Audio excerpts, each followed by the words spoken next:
Hello, my name is Jgriggs, and today we're going to be talking about cell phones and how they consume our lives in society.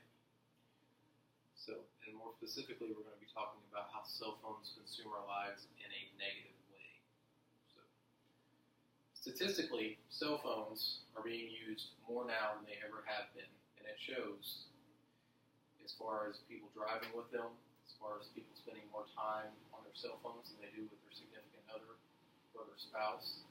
And also kids nowadays are allowed to take cell phones to school, and they're also on them more at home than they've ever been before. So national statistics states that 8 people on average every day will die in a car wreck due to the other person driving being on their cell phone. Another statistic is that if you spend more time on your cell phone than you do your significant other, you are 2 times as likely to have relationship issues than those that do not put their cell phones in front of their significant others.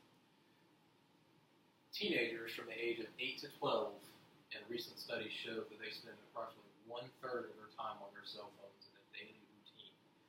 That means they spend 1/3 of their time in school, 1/3 of their time asleep, and 1/3 of their time actually on their cell phones.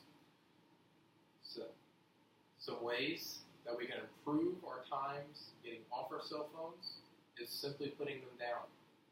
If you're driving, make sure that it's on car mode. Limit your kids to the time that they can be on their cell phones by providing them a good example by you being off your cell phone, showing them that there's different ways to entertain yourself other than being on a cell phone. You can just imagine families actually getting together and eating dinner together again without cell phones.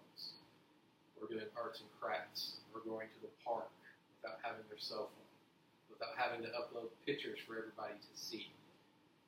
You can also imagine driving down the street, not using your cell phone, causing an accident, or vice versa, somebody causing an accident with you because they're too busy on their phone. Your spouses or your significant others would greatly appreciate the extra attention that you can give them if you're not putting your cell phone before them. That would also, if you shift your time and energy from your cell phone to your spouse, a lot of people would probably be a lot happier in their marriages or their relationships, just due to the fact that people crave attention nowadays. That's why people are on their cell phone nowadays, is to get attention from whether it be on games or social medias. So if you take that aspect out and you actually show that attention to your spouse or your relationship partner, it can only improve your relationship. So all of these things combined will make for a much better society, I think. It will brighten our kids by spending more time with them. It will brighten their relationships, and it will also decrease accident and fatality accidents throughout the nation.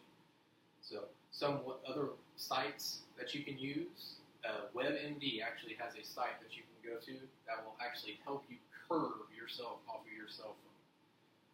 Other than that, some things that can really help you, I think, is just taking your time and energy and investing it into things that matter, such as your family or your spouse.